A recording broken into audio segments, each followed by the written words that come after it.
Okay. I think I don't know if you guys know this, the professors spend an awful lot of time on determining the scope and sequence of the class in college, especially when it's a science class. Dan, what the hell are you talking about, scope and sequence? The scope is what am I gonna teach and how deep am I gonna go? Did that make any sense? So, I'll give you a couple examples. For somebody that's gonna be, the majority of my class I know is gonna be pre-healthcare. So, do you think I probably need to consider going fairly deep in cardiology? You're getting it, aren't you? So when I come up with an assessment, is it gonna be a deep and rich assessment or shallow? Yeah, does that make sense? So and again, even the idea of how we're gonna teach this and what sequence, okay? How deep we're gonna go and what's the sequence. So if you're gonna teach an anatomy and physiology 2-semester course, where would you do it systemically or regionally? That's always the big battle. Because you could start with the head and work down. True? True? What would you guys do if you were going to teach this class? There's a secret. Oh. Huh?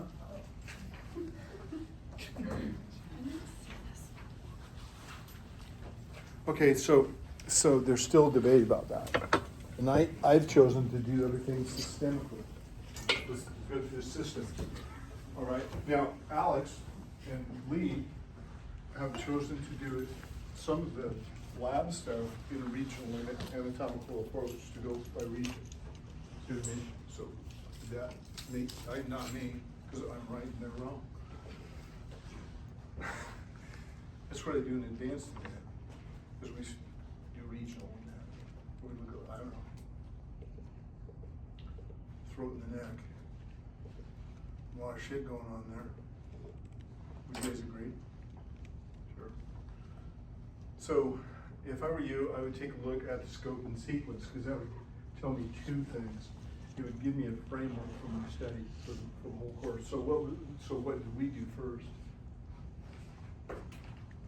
We did review on neurology and then we moved into endocrine. Okay. Why did I do a review on neurology? Because the hypothalamus is highly involved with the endocrine system. That's a very good answer. Yes. There's other reasons why I chose to do a review of neurology. Why did it suffer you through a neurological review? There's similarities in neurology and endocrinology, aren't there? Because there are control systems. So if we looked at a big picture thing, if I were to write a textbook, I would write control systems. And I would have neurology and endocrinology in the same gig. Because after all, they'll squirt some kind of communicator. True? Sometimes it's kind of just in different ways. So anyhow, I think is this making any sense to you guys? That's how I approach the study. How do we go through this stuff? And that would give me a framework, starting at neurological review, and then going into endocrinology, because they're so interrelated. And so, digestive system.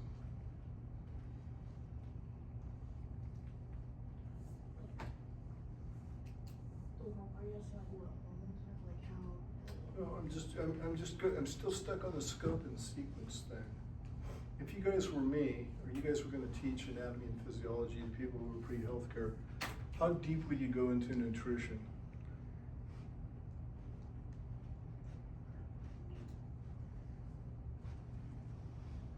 They're going to take nutrition. How deep did we go into nutrition? Why? Because it's not important? No. Because you have to take nutrition, damn it. So So how much time are you gonna study, how much time are you gonna spend studying on nutritional aspects of the digestive system? Yeah, the scope was narrow and did that mean we didn't go very deep? Get why? Because you can't go deep in everything. You just kill your students, right? Have you had one of those professors that went too deep everywhere? Have you? How about, have you had professors who were too shallow? Okay, okay. I don't know if I was right or not, but I think I am on the scope and sequence. So I just go back to our adventure together on the schedule. Say, okay, well, we started with the endocrine system, so we do that. And then I'd also get a good flavor of, how deep did we go? How deep did we go in endocrinology?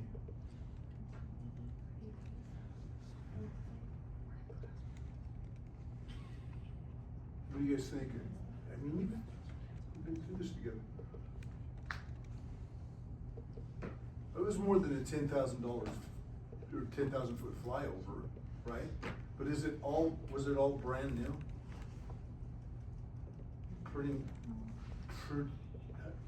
How many of you came into it already knowing anything about the function of the anterior and the posterior pituitary gland? Probably nobody, right? True? So yeah, there's a lot of new material, all right? And okay, so that's, what about immunology? How deep did we go there? Pretty deep. Healthcare person need to have a good basic understanding of the immune system. Yeah, okay, good. I'm thinking I'm helping you by saying, okay, there's only so much time that you have to study for this exam, so how are you gonna do it so it's high yield? Well, you wanna study what you need to study and not study stuff you don't. How do you know? I think if you sit back and you reflect about how deep we went and what we covered and all that stuff, then you would know. Are you gonna spend some time on the cumulative part? Am I gonna have some deep and rich questions on cardiology? Yes. Circulatory system, blood pressure. Yeah, all right. Good, good, good. What about digestive system? You better know what the pancreas does and the liver does, and then after that, off we go. How am I doing? Is this, okay, good. So, let's just, to get started, do a review of what we did. Do you want me to put the pie out there or in here? Oh, sweet. We put it out there, and then we'll take a break. We'll take a break and have pie. What's that? That's cool.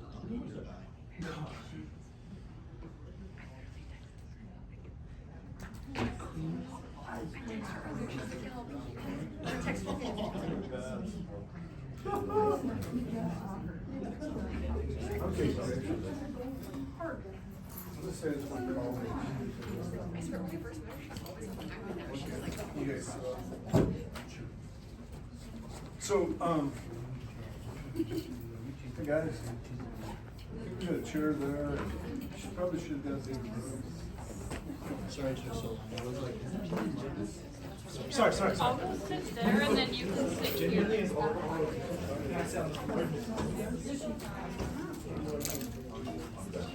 Here and I'll go sit by Brooke. I can just sit here. Oh, there is? His glasses don't work. So, you guys are right. First thing we did was neurology review. Then what did we do?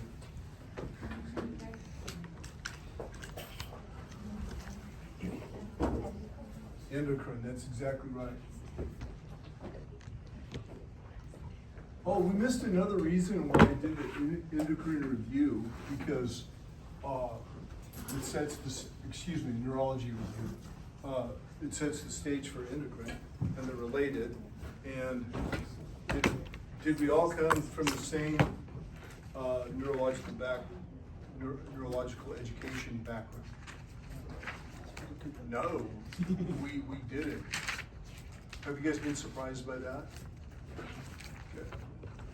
Yeah. So how many of you had me for neurology in MP1? Okay, how many of you had Dr. Edgehouse? Okay, have you talked to each other about it was different, wasn't it? I mean, you guys have talked around, haven't you? Sure. How many of you did AMP1 and your neurology was like online? Or somewhere else? No? Like, what's the other option? High school. You had it in high school, okay. And how was it? Pretty good? Yeah. Yeah, okay, so the other was to get everybody on the same page, all right? The other thing was to get everybody on the same page in style, scope, and sequence, you know, how do I present this stuff and emphasize it? You guys are getting pretty good at this, aren't you? Oh, you didn't, my question was poorly stated. You guys are now heading into your junior year of college, I would assume, correct? You know, so all of this figuring out your professor, you guys are getting it pretty good at it, aren't you? Yeah, figuring out, you know, kind of how they work and is it, I think that's kind of important, right? Because other than that, you'd be studying forever. You'd miss half, right? You gotta kind of get what's important. What do we do after endocrine? Cardiovascular.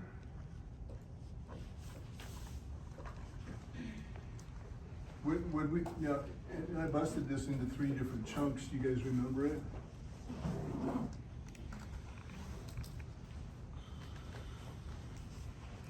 What's this part?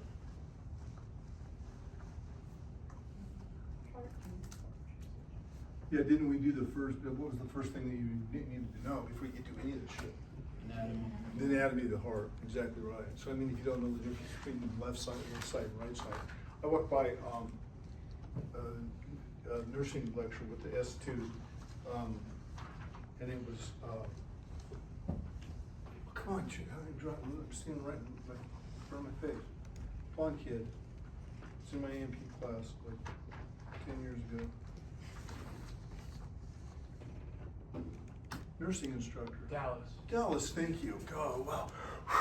Yeah, I couldn't dig up Dallas's name. He's smart, straight A. Yeah.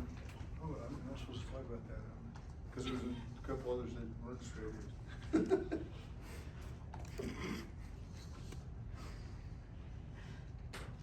Dallas was talking about pathology and pharmacology for cardiac interventions, all right? And the first thing you do is you isolate the left side heart disease and right side heart disease. Do you guys get that?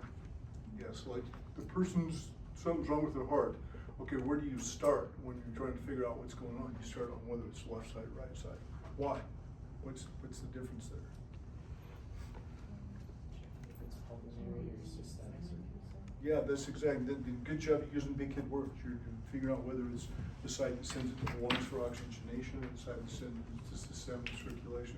Patients can have you know, different needs, different. Is it possible that you can have right side failure versus left side failure? Oh, hell yeah, you bet. Okay, so yeah, as an example. So then after we did cardiology, is this what you guys want to be doing? Yes. Good. Okay, I thought I'd do this for 20 minutes. And then well, after we did the cardiology, the actual heart anatomy, then what did we start to do? Huh? Yeah, right. So, but we actually looked at circulation.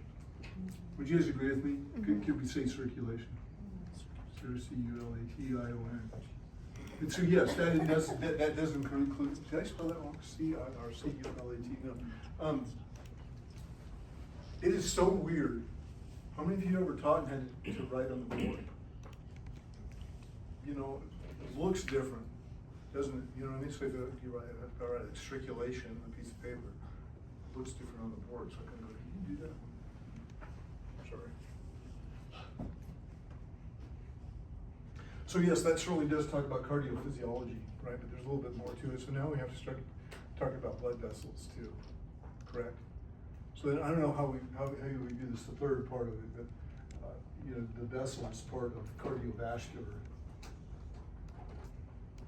And so then also you're talking about blood pressure management and all that other stuff. Okay, good. Everybody running with me so far? Okay. So do you think I'm gonna have like lots and lots of questions on our neurology review? I don't think so either. Yeah. Endocrinology, what do you guys think? Okay, one of the things that's kind of weird about endocrinology, were you surprised that we kept running back into it all the time? Yeah, hormones that do things. Throw out 5, ready, go. Hormones that do important things. What? Antidiuretic hormone. I mean, yeah, we've talked about that an awful lot, right? It's important in blood pressure management, kidney function, and renin-angiotensin, aldosterone, yeah, all that kind of stuff. Great, great. What? Follicle stimulating hormone. Follicle stimulating hormone. I thought it was interesting. Where did we run into that? Reproduction, right? And it only functions in women, right? Oh, okay, good. Yeah. Yeah. Here's how you do true-false questions, whether it's a statement or whether it's a red. Here's how you do them. I don't know if you know this, but I'm telling you, here's how you do it. You read the question. And you do not answer it. No, stay with me. You read the question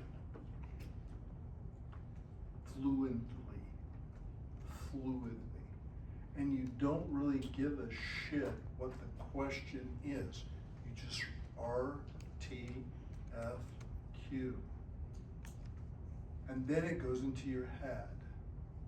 So once you've read the sentence, all right, and you know the words, you see, no, you don't answer the question, you read the question first. And you kind of enjoy it. And you don't spend any effort on trying to figure out whether it's true or false. Because that's the second time you read the question. Now you read it, not just as a sentence, but you read it for its meaning. Because now you know what it's talking about. Before you read the sentence, do you even know what part of the planet it's asking a question about? Okay, so let me give you an example.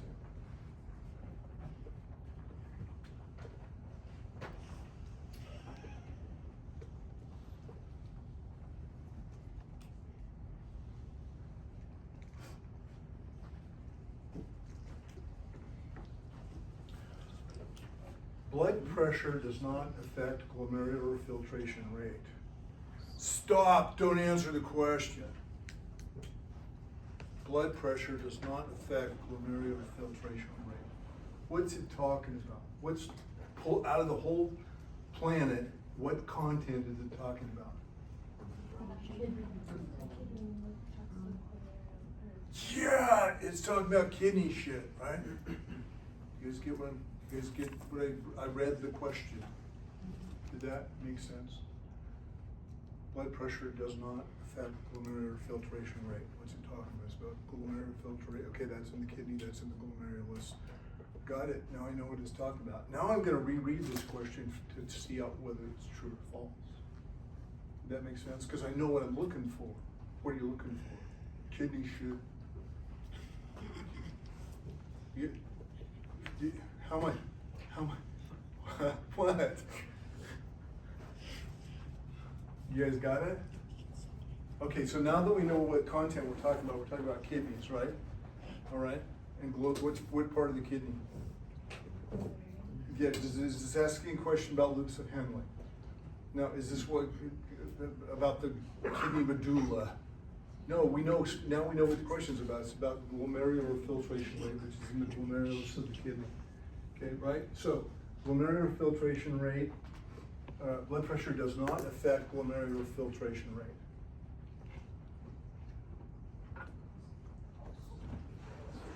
False.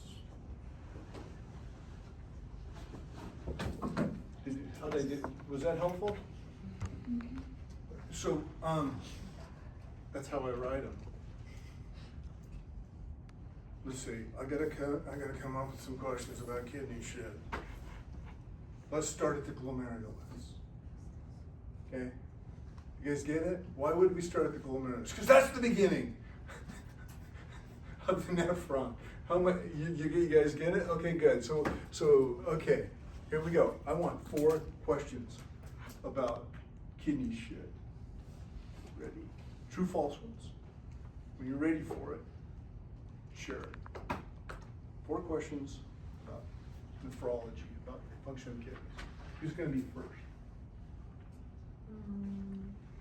The DCT intakes urea into the filtrate. The distal convoluted tubule Takes urea into the filtrate. takes urea into the filtrate. Great.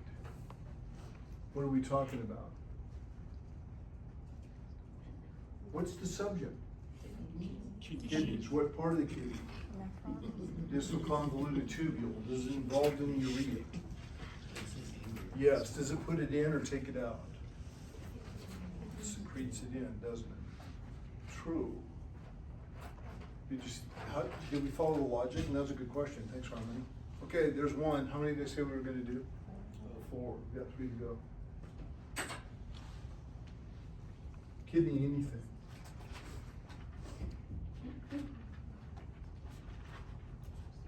The medulla of the kidney is the same saltiness all the way through. Yeah, the medulla of the kidney is the same saltiness. And by saltiness, we would say sodium chloride. Would you guys agree with me? Yeah, okay, good. So what are we talking about? What part of the kidney? Now, first of all, we're talking about kidney stuff, but what part of the kidney? What do we find in the medulla? What part of the nephron do we find there? The loops of Henle. What do they do?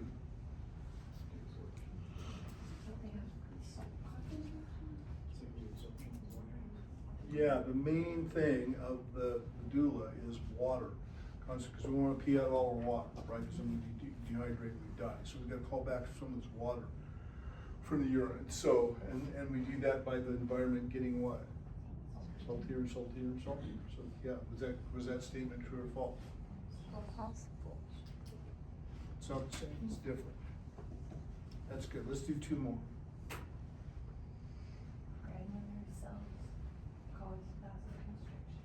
Granular cells cause vasoconstriction. Granular cells cause vasoconstriction. Good enough. What are we talking about?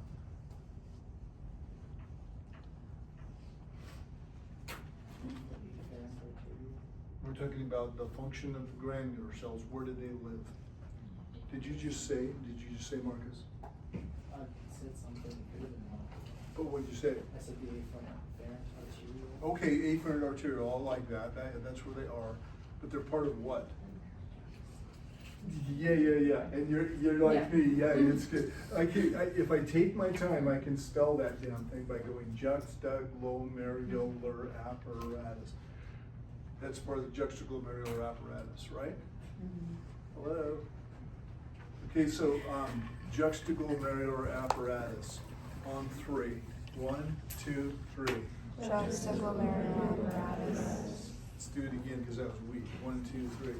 Juxtaglomerular apparatus. Can you spell it? No. Juxta with the glomerular apparatus. That's great. I don't know how to spell apparatus. I can spell juxtaglomerular. Okay, so back to the question. Would you restate the question? Yeah. Granular cells, Control vasoconstriction and vasodilatation. vasoconstriction. On That's the- yeah. That's the Yeah. So they're part of the juxtaglomerular apparatus, and do they function with vasoconstriction and vasodilation? Yes, that's true.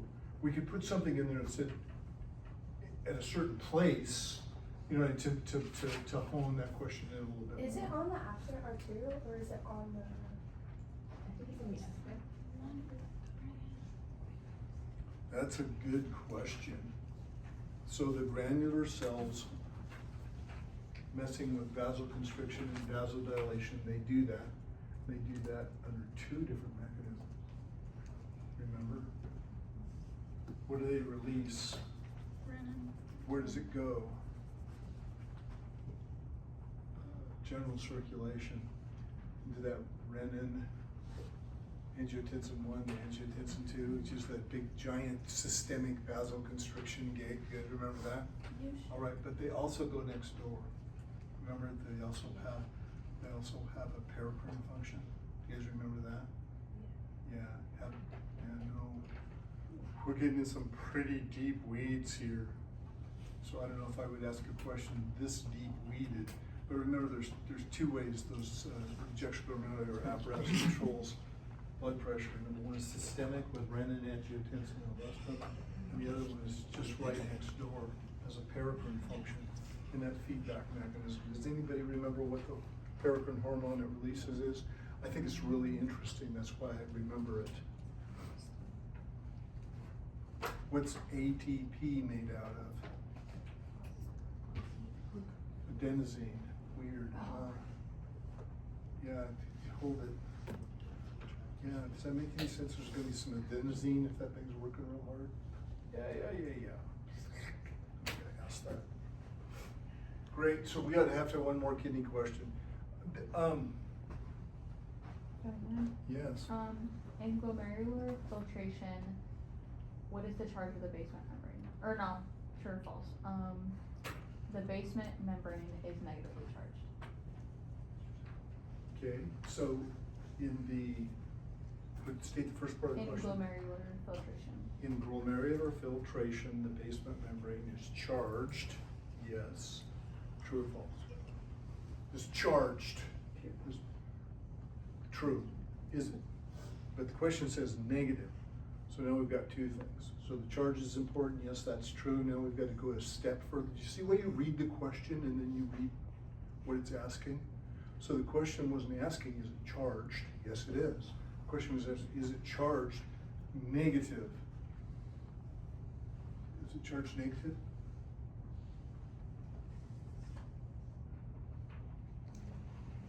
Because most proteins present a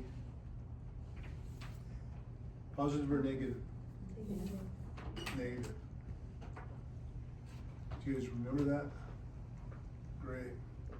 If you don't remember a long time ago, once upon a time, a long time ago, we were talking about sodium, potassium, and it pumped sodium out, 3, and it only brought 2 potassiums back in. Remember that? Yeah. How did it end up being negative on the inside? Because all those proteins left behind are negative. I guess remember that. That's too long ago. Good job.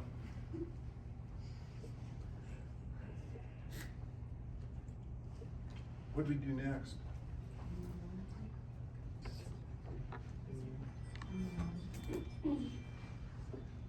Sorry.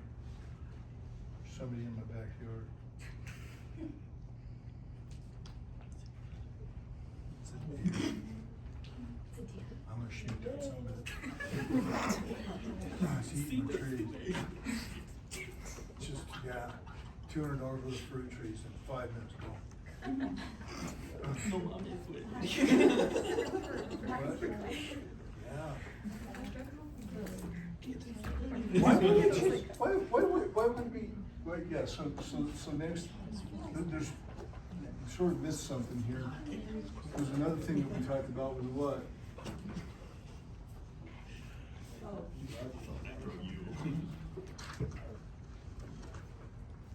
We did a lot of that in the lab, right? So yeah, so we forgot hematology in here too. 64 things hematology. And that's why it segues so nicely from hematology into immunity.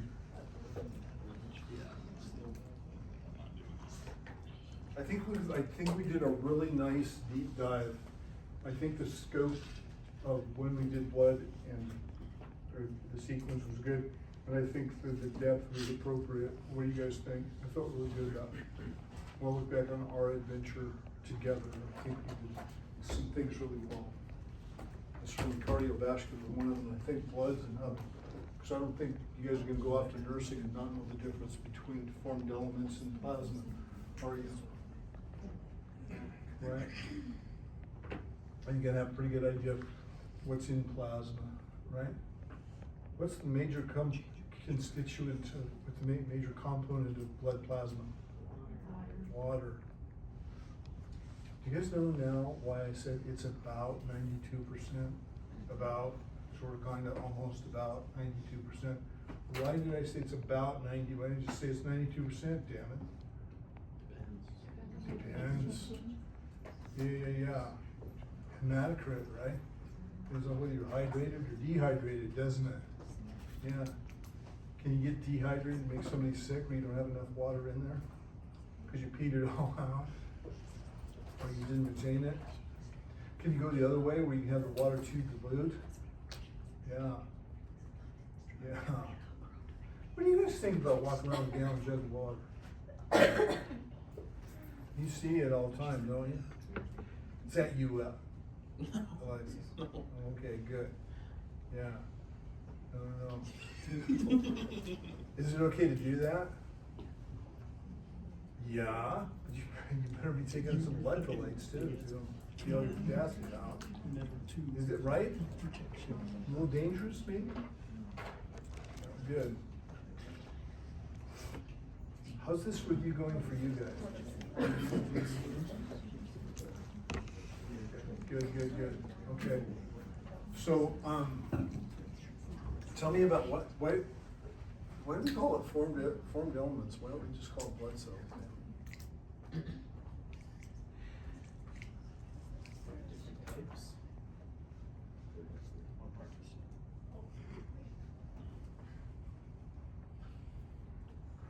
Something want to spill? I thought I was going to use it, but I'm not.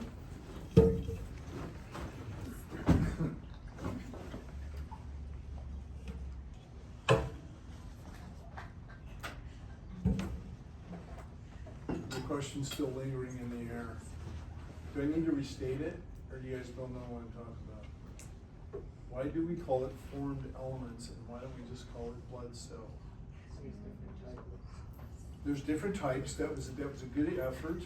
I give that E for effort. But there's still different types of cells.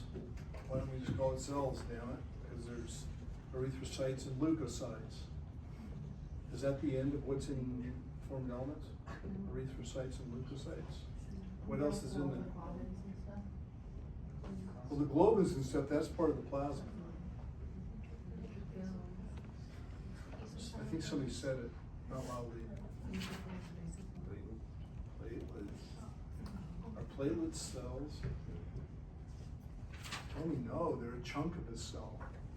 They're a chunk of a big old giant cell called a megakaryoblast. Where do they live?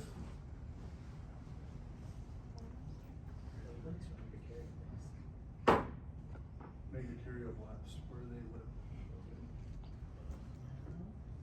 Where all the other stem cells live. Hematopoietic. Everything hematopoietic. Where does it live? Almost everything hematopoietic. Bone marrow. Yeah. So they need the bone marrow. What cells are made in the bone marrow? What blood cells? So let's talk about hemopoiesis here a little bit. Hemopoiesis, can you spell it? Yes, I can. IT.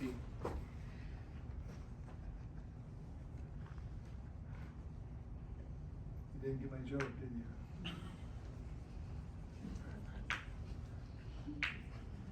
Hemopoiesis. Can you spell it? I can. IT. Can you spell it?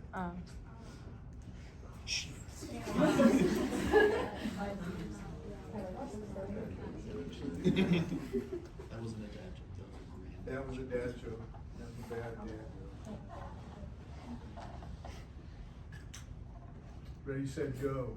Tell me about the blood cells that are made in the red blood, in the red bone marrow. Ready, go. Erythrocytes, big kid for RBC, big kid for red blood cell, red blood corpuscle. Yeah. Who does anybody give more than 2 nanoshits about the difference between a red blood cell and a red blood corpuscle? I do. Because if you see red blood cells in circulation, your patient is very sick. they're recruiting immature blood cells into their circulation because they're dying. So if you see red blood cells that have stripes in them, reticulocytes. Hey, I'm telling you, this isn't stuff that we necessarily, I'm not gonna have it on the test. Yeah, you need to know the mature red blood cell corpuscle isn't a cell. It doesn't have endoplasmic reticulum, and if you see when it does, it's being recruited. It's called a reticulocyte presentation. It says your patient's sick, and it says that they're recruiting red blood cells into circulation too early. Anemia or some other bad thing. If it's nucleated, you got trouble. Did you know someone, we were looking at some of our stuff under the microscope, there were nucleated red blood cells in it. I'm trying to remember what that was. Yeah, when we were looking at gut, there were nucleated red blood cells in the capillaries. It was really weird.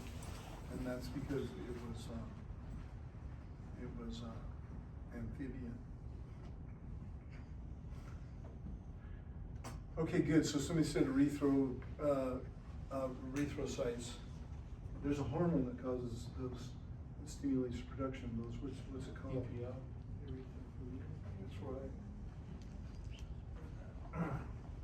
It's a common medication, erythropoietin. Who would you give erythropoietin to? Kidney failure patients. Yeah. Kidney failure patients. Kidney failure patients, that's exactly right.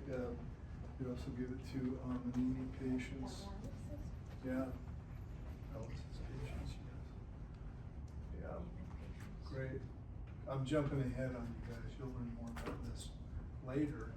But see, you've got a good background now because you know what erythropoiesis is, and you know what erythropoietin is, and you know that if somebody had trouble with red blood cell, not enough red blood cells.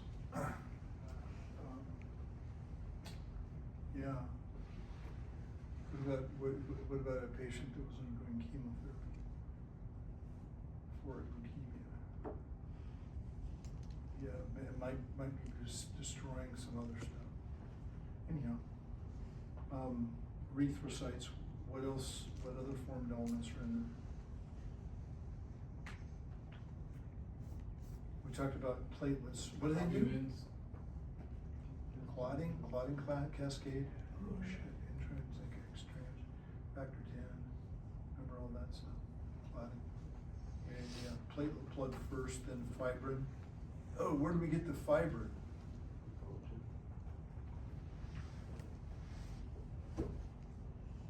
Yeah, fibrinogen circulating around in our blood cell, moving through the clotting cascade so that they would end up being fibrin. They made a fibrous clot out of that jelly clot. Remember all that? Yeah, good. Yeah, fibrinogen. Where did it come from? Prothrombin. Where did it come from? Prothrombin. Remember that clotting cascade? Okay, sure. Don't forget that.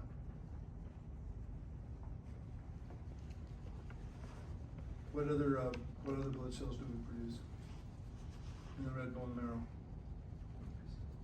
Leukocytes, that's right. So that's the big kid word. What's the common term for leukocytes? White blood cells. How many kinds are there? Lots. Let's talk about those. Leukocytes types. Monocyte. What do monocytes do? Turn to macrophages. They turn into macrophages, and they can do diapedesis. You know what I mean? Yeah, just like Bob. Bob the Blob. Was that his name? Bob the Blob? Underneath the door, the blob in the cracks. Never mind. Okay, good. Yeah, and when they so do you think there's a important to distinguish between a monocyte and a macrophage? Do you guys get what I'm talking about? Monocytes are circulating around in your bloodstream. What are they doing? Nothing. Until they get turned on, then they'll climb out and go find bad guys and eat them. and recycle their guts into tasty treats. Yeah. Huh? And they know where they're going. How do they know where they're going? Chemical signals. There's a big kid word for that. Chemotaxis.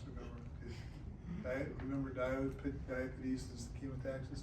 Good. So we got monocytes. Check off. Yeah, they look like they're wearing. Big cells look like they're wearing headphones. Yeah.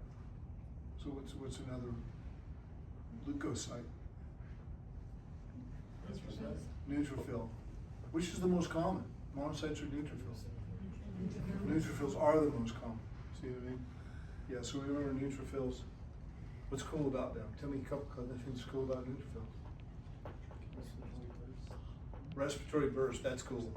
Yeah, where they can pump bleach into something. What else is cool about them?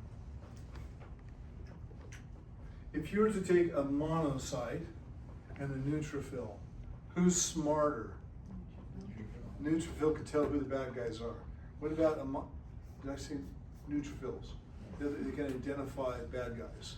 They have that ability to recognize not self. What about monocytes? No, dumb. D-U-M-B, dumb. See what I mean? How do they know what to eat? Aren't the neutrophils like the first responders and they tell everyone else to like come? Yes, there's truth to that. Yes. And that's, okay, yes. But how did the monocytes know what to eat? If they're done, antigen, yeah, they're tagged, remember? So we've got that whole other gig of identifying bad guys, putting markers on them for destruction. And once they're tagged as a bad guy, then the monocytes, yeah, here they come. So, I mean, that optimizes with opsins, everybody coming. Yeah, good. God, this is boring. You guys okay? I'm just ready to pull out the pistol.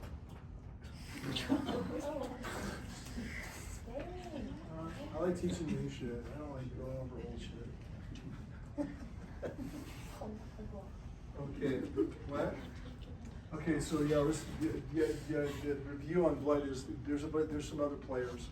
Who are they? Eosinophils. What are they good at? Parasites. Yeah, they can deal with things that are alive. You know, they got to be killed before we can mess them up. Yeah.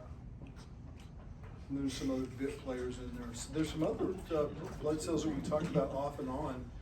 And I don't know if you guys wrap your head around this. This is something maybe I did a bad job on. There are stationary white blood cells too. Remember any of those? How about in your skin? Oh damn! God, that was AMP1. That was eons ago when we talked about dendritic cells. Camped out in your skin looking for bad guys. You can tag them for destruction. If it gets through your epidermis, because we're in the bottom layer. Remember that? How about in your brain? Because hey, I'm sorry, neutrophils can't get there, and neither can monocytes. So what do they got? Oh yeah, dendritic cells. I forgot about that, Dan. Yeah, microglia. Remember those guys? Stationary. Yeah, great. What about in the kidney? What about in the liver? Oh God, there were white blood cells all over looking for bad guys. Remember that? What about the spleen? Yeah, remember they're stationary blood cells, lymphocytes. Okay, we didn't talk about lymphocytes. A common, very dangerous, and very dangerous mistake that my students make. Two of them. Common mistakes that will kill somebody. Besides not being able to do conversions. That was gonna be my first thing. Yeah, sorry, I just mentioned by a digit.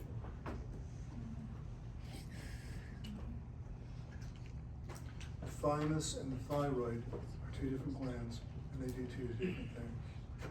And they're radically different. The thymus has to do with the immune system.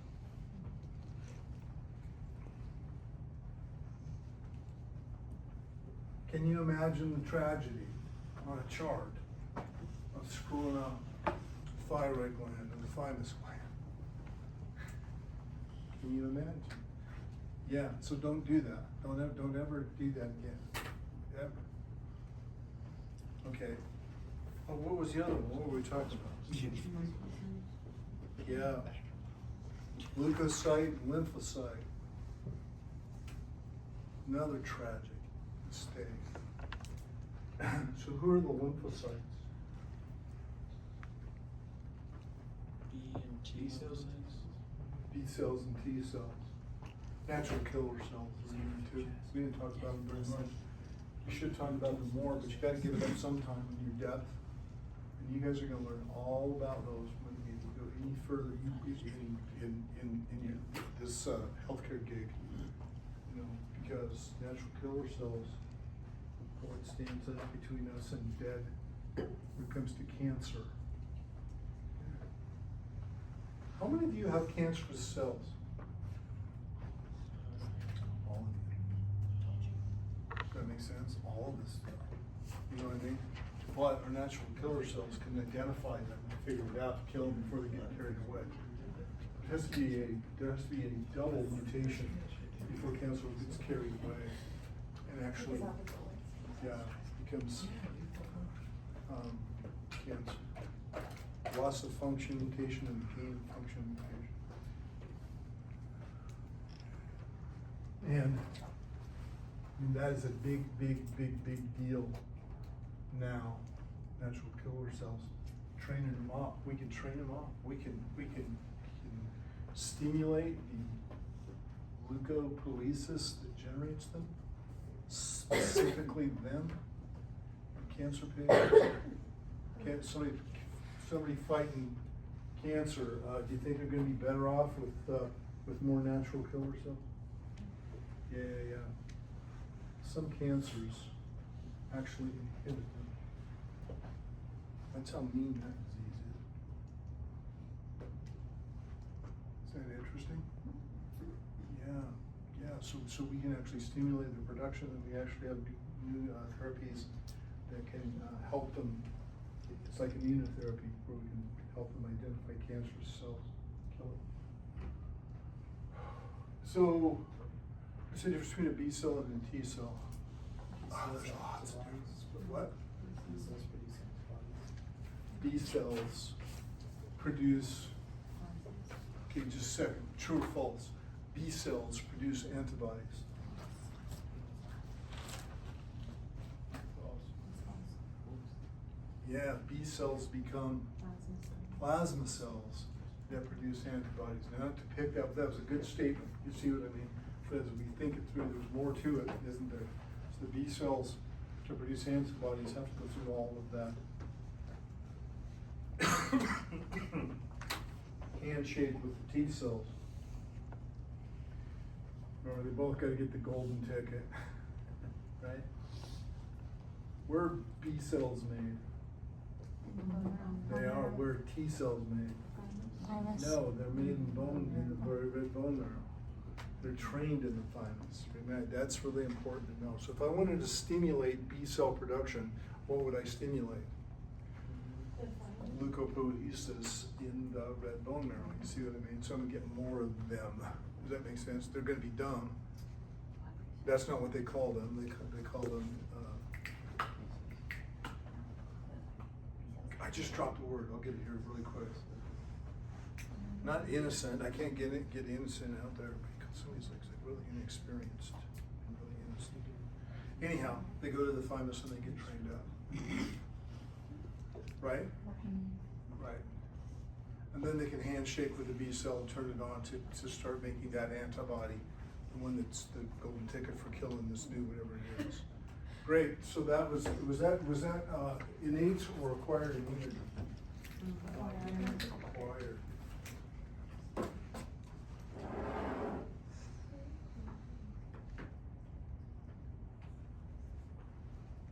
When I first started teaching this class, the question then would be, in acquired immunity, there's two different kinds. You catch the disease and don't die, and then you acquire memory cells. I'm talking, the other way that you can do that is that you can get a vaccination of something, an epitope of that, that would then generate an immunity. And you wouldn't have to catch the disease and try not to die from it, you just have to get shot. So there are two ways to do it. Now there's a third way. What is it?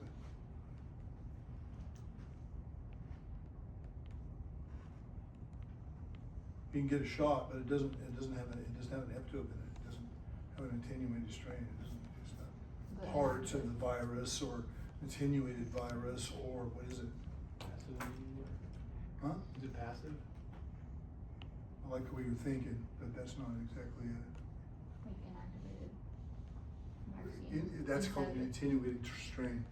Well, there's a new way to do it. I just thought the attenuated. was mRNA. You can just get the instructions. That's kind of freaking amazing, or scary, or both. Like change the genetics of it. Doesn't change the to- genetics, you just get the instructions from the mRNA.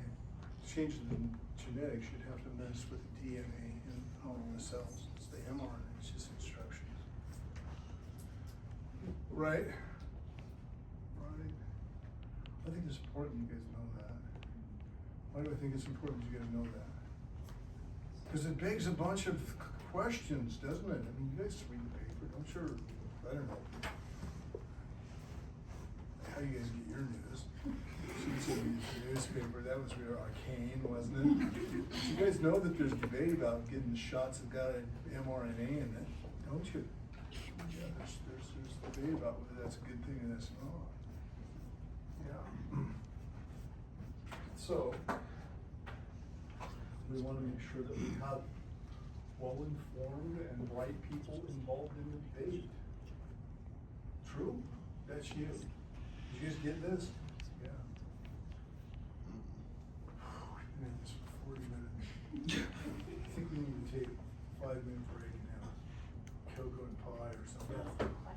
Oh, cool, great. Yes, time for questions. Okay, could, we briefly go over that angiotensin and aldosterone? Angiotensin and aldosterone, that was the question. You guys ready for that? Can we loosely go over that? Okay. So, remember, We're about to take some. remember, what's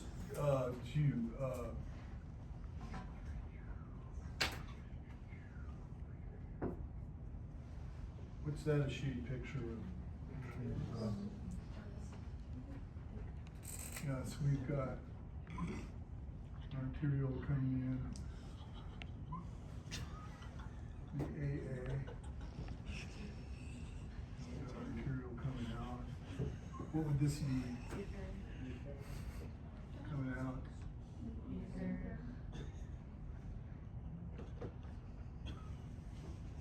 You guys remember that? And then we've got the Bowman's capsule around the fenestrated.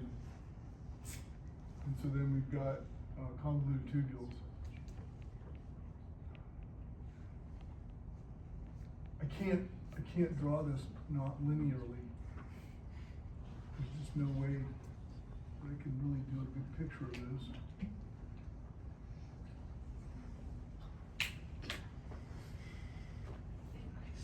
I can try.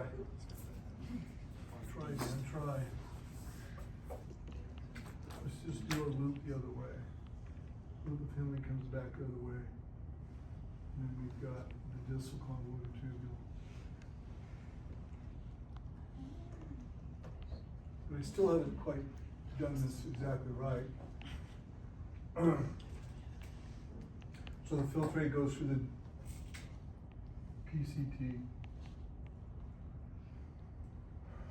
And it's not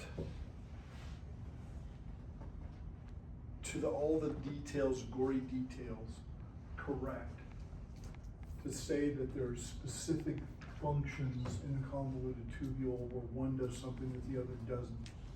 But here's the general gist. The glomerulus is responsible for filtration, mechanical and electrostatic. Got it? Doesn't really do much else. The proximal convoluted tubule has first shot at the glomerular filtrate, and it's got a lot of work to do. Would you guys agree with me? It's got to recall a lot of stuff with that, what's that called?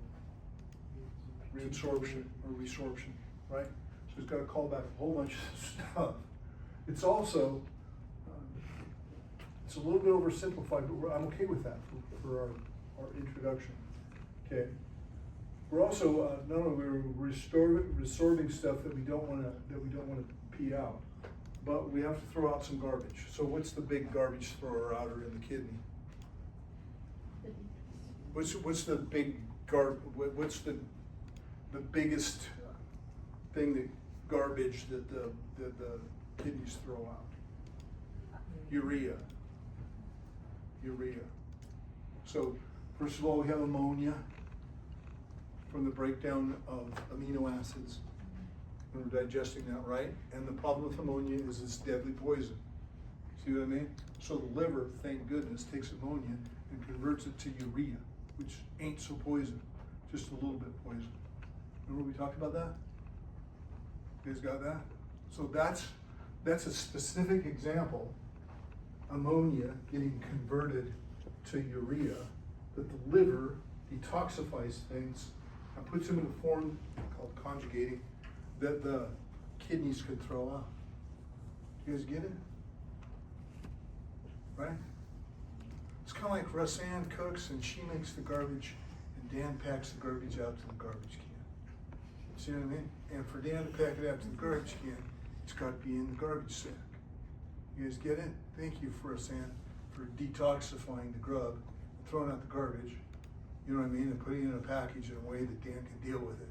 You see what I mean? Thank you, Dan, for taking this packaged up garbage and cutting it out to the dumpster. Here's a bad example. But you get it? Somebody makes the garbage and then somebody has to deal with it. Right, great. So not only does that happen in the kidneys with ammonia, that's a big thing that it's doing. The main toxin it's deal with, I shouldn't even say the main toxin, it just does a lot of that, okay? It also detoxifies other things besides ammonia. You guys get that? Like what? Protein. Well, the big thing that we worry about is it detoxifies drugs. If you take any kind of medication, it stays on board forever unless the liver detoxifies it and the kidney throws it out. You mean like aspirin? Yeah. Do you mean like Tylenol? Yeah. Do you mean like NSAIDs? Yeah. You mean like alcohol? Yeah. You guys get it? Liver detoxifies it and puts it in a package that the kidney can deal with and throws out. So you could say that that's a big function, you know, of the PCT. It's also pretty much what the DCT does. Now, why would we split hairs in the area? PCTs and DCTs are both doing some resorption and some secretion. The main thing is the PCTs are doing resorptions and then the DCT is doing excretion. But there's a problem here, okay? This is glomerular filtrate going in here. Is glomerular filtrate urine? No. Where's the urine? Coming out of the DCT. Coming out of the DCT is pretty much urine. You with me? Now the collecting tubules pretty much collect pee and send it down to all that macro stuff, the calyces and the pelvis and then down the ureter to the bladder. See what I mean? Now the collecting tubules can also resorb a little bit of water. But that's not mainly where the water is taken care of. Where's the water balance taken care of mainly?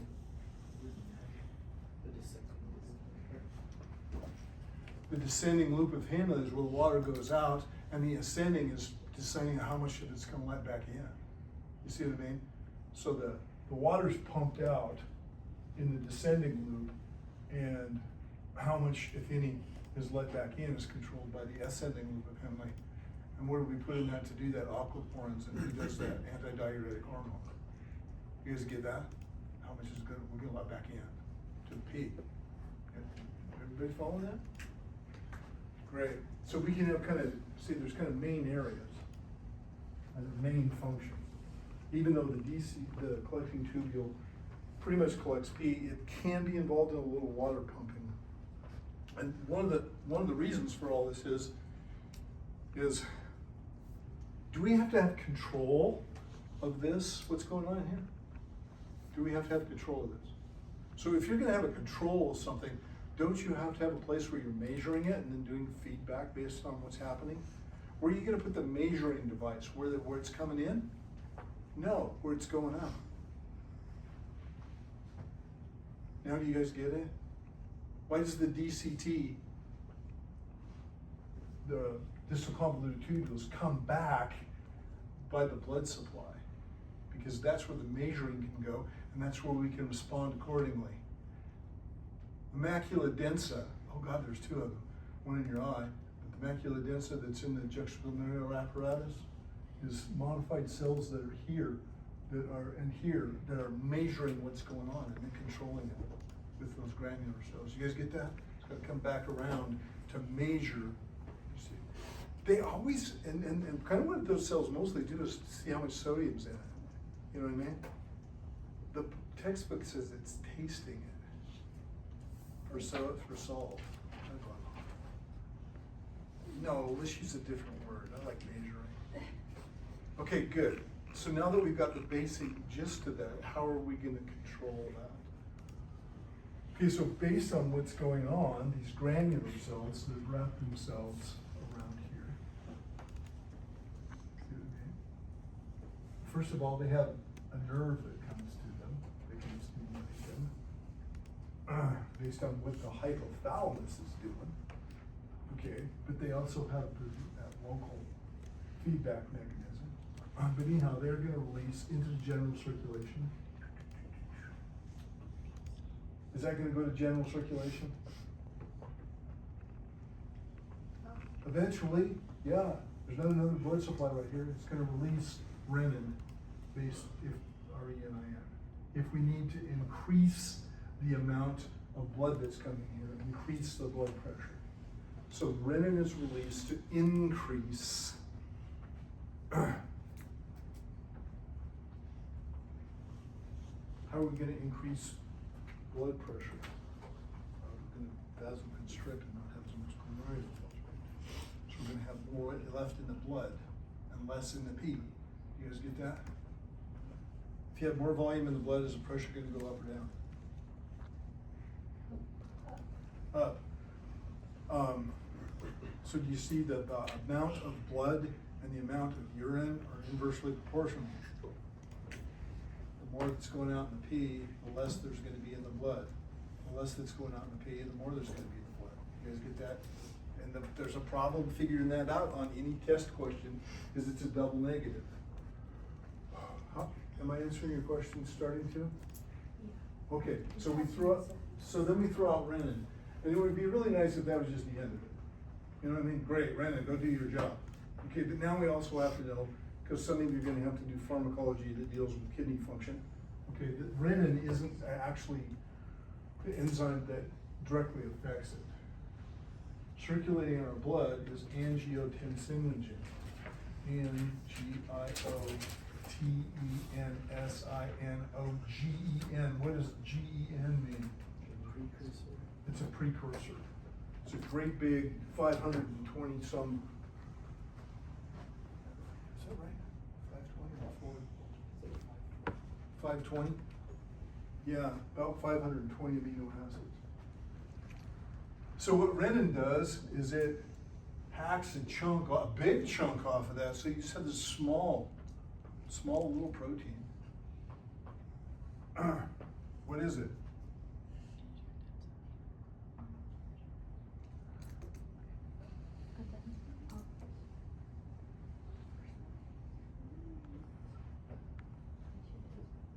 Angiotensin. Yeah, damn it. it's even a worse chain reaction than, why can't it just be the renin did that, damn it? No, it's involved in this, you know, I'm not gonna just shoot the cue ball into the corner pocket. I'm gonna do the cue ball into the 8 ball and the 8 ball into the 14 ball and the 14 ball and bounce off into combination bank shot. You guys get it? What is complicated chain reaction thing? So everybody stand with me? Okay. So this renin converts angiotensinogen into angiotensin 1. What does angiotensin 1 do? Nothing, really. Okay, it's got to be angiotensin 2.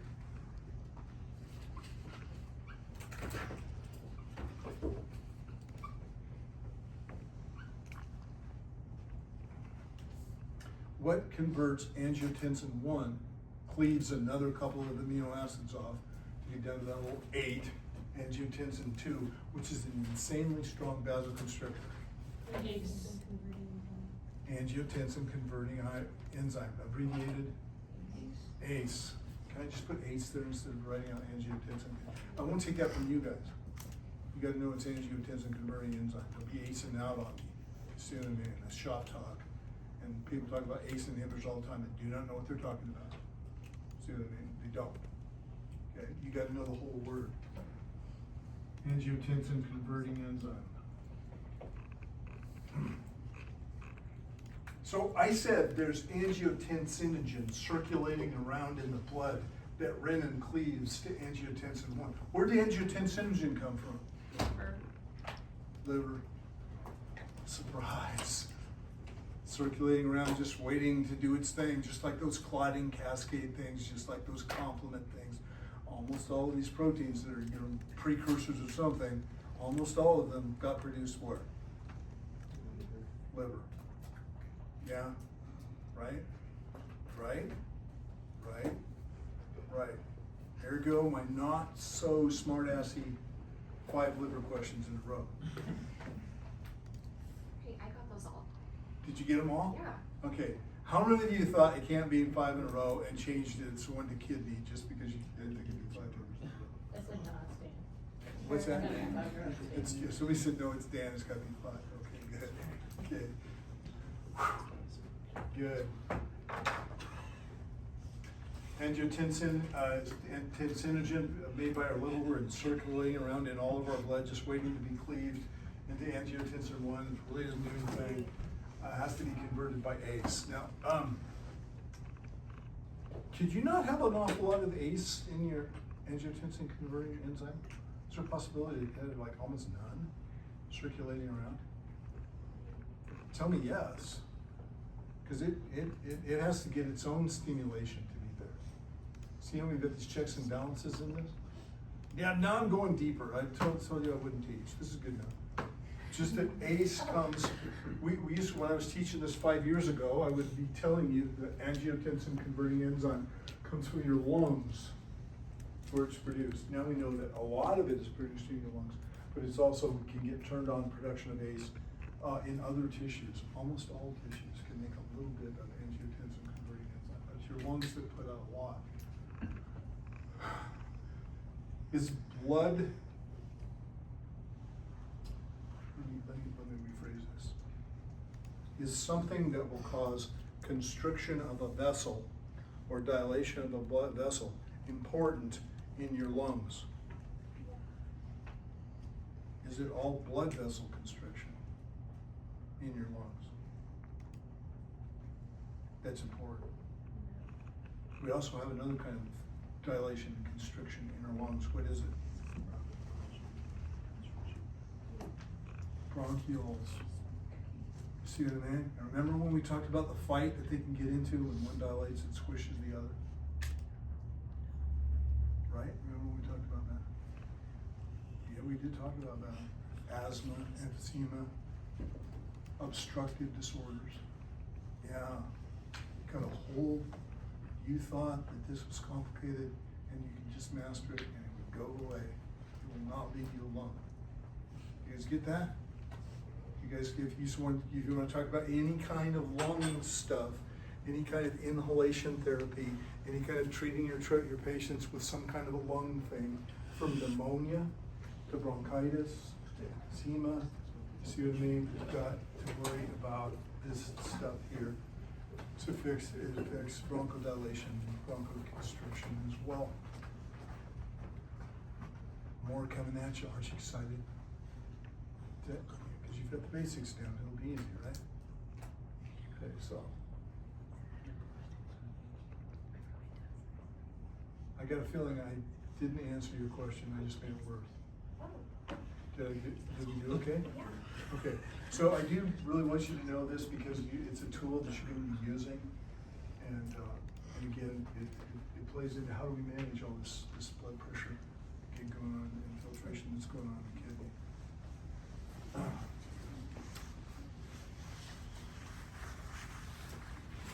Let me go through the test. Give you the content stuff. Did we already do this already? Let's do it again. You want to take a break? You want to keep going?